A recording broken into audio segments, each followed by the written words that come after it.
৮০ বছরের জীবনে ৪৪ বছরই কেটেছে রাজনীতিতে। ৩ বার নির্বাচিত হয়েছেন প্রধানমন্ত্রী। কখনো হারেননি ভোটের লড়াইয়ে। বেগম খালেদা জিয়ার মৃত্যুতে শোক স্তব্ধ দেশ।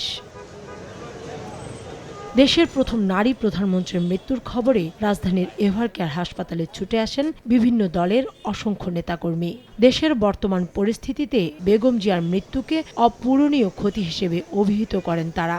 আমরা বিশ্বাস করি বাংলাদেশের মানুষ চিরদিন তাকে স্মরণ রাখবে।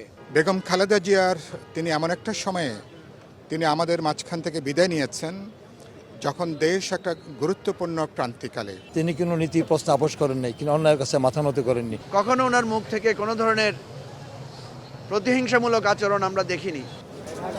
বেগম জিয়ার মৃত্যুতে শোক জানিয়েছে দেশের সব রাজনৈতিক দল।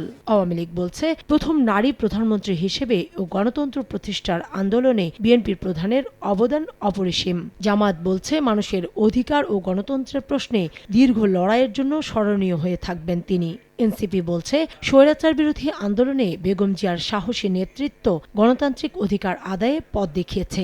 তিনি তার জীবনে মানুষের অধিকার এবং গণতন্ত্রের জন্য লড়াই করেছেন।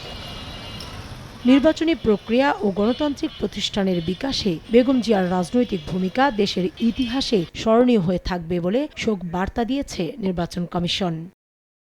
কাউসারা চৌধুরী কুমু, সময় সংবাদ, ঢাকা।